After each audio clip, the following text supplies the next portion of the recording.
Good morning, everybody. Chester ARP Church Devotional Podcast. Thanks so much for being with us. We'll get started just a second.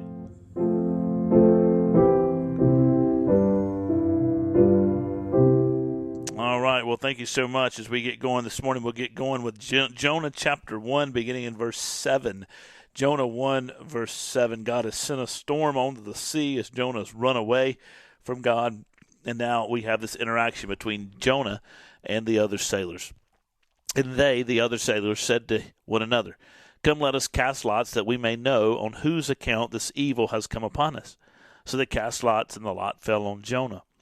Then they said to him, "Tell us on whose account this evil has come upon us. What is your occupation? Where do you come from? What is your country? And of what people are you?"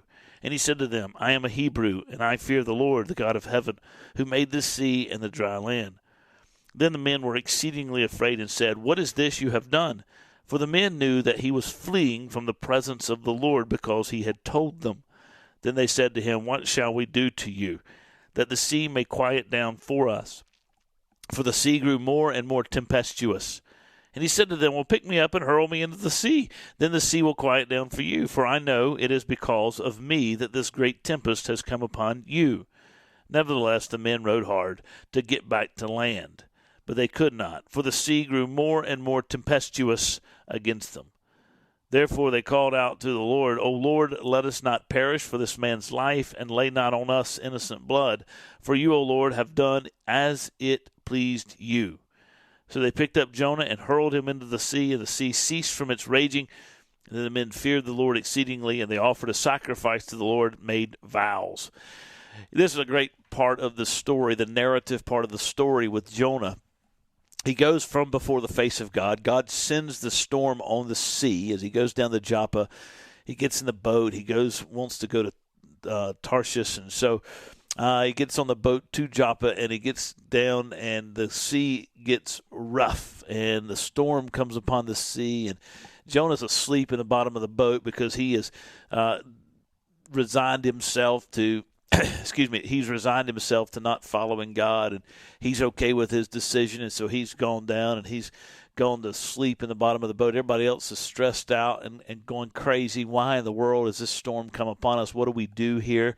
And they go and wake him up, and then they start asking questions. Where are you from? Who are your people? They cast these lots. The lot falls on him. They start saying, "What have you done to bring this upon us?"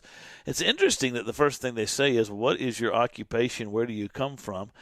4 questions are simple. They say, "Tell us on whose account this evil comes. What is your occupation? Where do you come from? What is your country? And of what people are you?"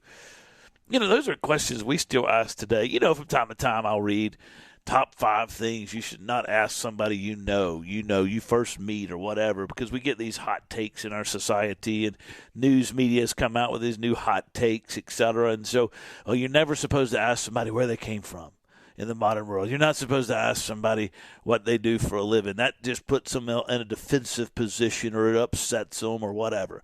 Listen, that's what people do. That's what we do. We want to know some things about you. What are your facts about life? Where do you come from? What do you do? What people are you from? Who do you worship? Those are very simple questions, right? In the southern United States, I record this in the southern United States. Historically, we've asked questions when we meet somebody new. Who's your mom and daddy? Who's your people? Where'd you come from? Now, who's your people? What do you do for a living? And where do you go to church? Right? Those are the questions we ask. Same questions here. Now, Jonah says in response, "Well, I'm a Hebrew. I'm a prophet. I serve the Lord of all creation. I'm running away from him because I don't want to do what he's called me to do. I've fled from his presence," and they are terrified. And so they say, "What should we do to you?" And he says, "Well, throw me into the sea." Jonah's at the point where he's like, "Just kill me. Just get rid of me. I would rather die. I'd rather go down and get away from the presence of God. I'd rather die outside the grace and mercy of God than to do what God's called me to do. So just throw me in the sea." They won't do it.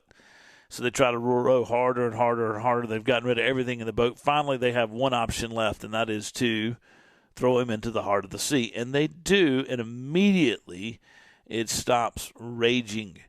They're afraid. They offer a sacrifice seeking forgiveness for throwing this man in the water.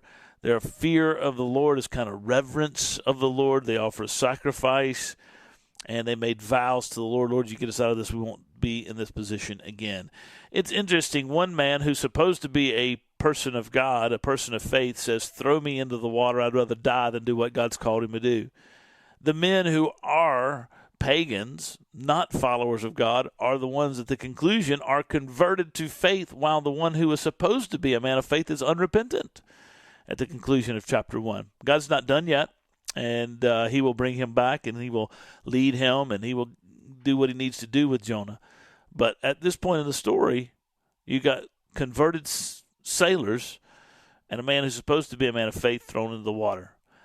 Dynamic story, challenging to us, reminds us of the responsibility we have to trust the Lord, walk in faith and repentance, and to be in his presence, and that he is sovereign over all things, and he will use all things to get his people and to bring them, and sometimes to break them, as it were, in order to bring them to a point of faith and repentance. You guys have a great day. God bless you. We give God praise for being such a great and glorious God. Take care. I'll see you soon.